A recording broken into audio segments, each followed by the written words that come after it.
Hello friends, welcome to bliss cinemas. இன்னைக்கு நம்ம கருப்பு பெட்டி படம் எப்படி இருக்குன்னு பார்க்க போறோம். வாங்க வீடியோக்குள்ள போகலாம். இப்போ இந்த படத்தோட கதையை பத்தி பார்க்கலாம். நம்ம ஹீரோக்கும் ஹீரோயினுக்கும் பாத்தீங்கன்னா ரீசெண்டா தான் கல்யாணம் ஆயிருக்கு. கல்யாணம் ஆகி ஹாப்பியா வாழ்ந்துட்டு வராங்க. ஆனா நம்ம ஹீரோக்கு பாத்தீங்கன்னா பல கனவுகள் வருது, கெட்ட கனவுகள் வருதும், அதுவும் ஏடா உடமான கனவுகளா வருது. அதுவும் ஒய்ஃபோட தங்கச்சி கூட, பக்கத்து வீட்டு பொண்ணு கூட, வீட்டுல வேலை செய்யற வேலைக்காரி கூட அப்படின்ட்டு வருது. அதனால அவர் பாத்தீங்கன்னா ஒரு டாக்டரை கன்சல்ட் பண்றாங்க. அவங்க இதெல்லாம் கேட்டுக்கிட்டு நீங்க வர கனவெல்லாம் ஒரு டைரியில எழுதி வைங்க அப்படின்ற மாதிரி சொல்றாங்க. அதையும் நம்ம ஹீரோ பண்ணிக்கிட்டு இருக்கு. இது ஒரு கட்டத்துல நம்ம ஹீரோயின் பாத்துறாங்க. என்னடா இவர் எதை எழுதி வச்சுக்கிட்டு இருக்காரு மறைச்சு அப்படின்ட்டு. ஒரு நாள் அந்த பெட்டியை திறந்து டைரி எடுத்து படிக்க ஆரம்பிக்கிறாங்க. அதுக்கப்புறம் அவங்க பயங்கரமான அதிர்ச்சி ஆயிடுறாங்க. கோச்சிக்கிட்டு வீட்டை விட்டும் போயிடுறாங்க அவங்க அம்மா வீட்டு. அது மட்டும் இல்லாம டைவர்ஸும் அப்ளை பண்ணிடுறாங்க. அதுக்கப்புறம் இந்த படத்துல என்னென்ன சுவாரஸ்யமான சம்பவம் நடந்தது, கடைசியில என்னதான் ஆச்சு, ரெண்டு பேரும் ஒண்ணு சேர்ந்தாங்களா இல்லையா அப்படின்றத இந்த படத்தோட மொத்த கதையே. இப்போ இந்த படத்தோட பாசிட்டிவ் நெகட்டிவ் பத்தி பார்க்கலாம். பாசிட்டிவ் ஸ்டோரி பிளாட்டை சொல்லலாம். ஒரு இன்ட்ரெஸ்டிங்கான ஸ்டோரி பிளாட்டை எடுத்திருக்காங்க. அதை பெர்ஃபார்மன்ஸ்ல நம்ம ஹீரோ ஒரு சூப்பரான பெர்ஃபார்மன்ஸே கொடுத்திருக்காரு. அதை விட ஹீரோயின் அவங்களுக்கு கொடுத்துருக்க ரோலை ரொம்ப நீட்டா பக்காவா பண்ணி கொடுத்துருக்காங்கன்னே சொல்லலாம். படத்துல ஒரு லவ் போர்ஷன்ஸ் எல்லாம் கொஞ்சம் நல்லாவே இருந்தது. ஹீரோ ஹீரோயின் நடுவில் இருக்க கெமிஸ்ட்ரி இனிஷியல் ஸ்டேஜ்ல நல்லாவே காமிச்சிருந்தாங்க. அதே மாதிரி படத்துல இவங்க சொல்ல வந்திருக்க மெசேஜும் ரொம்ப நல்லாவே கன்வே ஆயிருக்கு. ஒரு குடும்பத்துல எவ்வளவுதான் நல்லா போயிட்டு இருந்தாலும் நடுவில் சந்தேகம்னு ஒன்று வந்துருச்சுன்னா அது எங்க வேணா கொண்டு போய் முடியும் அப்படின்ற மாதிரி ரொம்ப நீட்டாவே காமிச்சிருக்காங்க. டெக்னிக்கல் ஆஸ்பெக்ட்ல சினிமோட்டோகிராஃபிலாம் சூப்பரா பண்ணி கொடுத்துருக்காங்க. படத்துக்கு என்ன வேணுமோ ரொம்ப நீட்டாவே இருக்கு. சவுண்ட் எஃபெக்ட்ஸும் நல்லாவே இருக்கு. சாங்ஸ் பொறுத்தளவு பாத்தீங்கன்னா இன்னும் கொஞ்சம் நல்லா பண்ணிருக்கலாம். அதே மாதிரி பேக்ரவுண்ட் ஸ்கோரும் கூட. ஸ்கிரீன் பிளேஸ் பார்க்கும்போது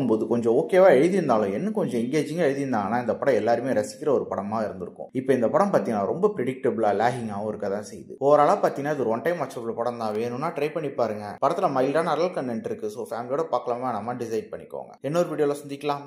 தேங்க்யூ.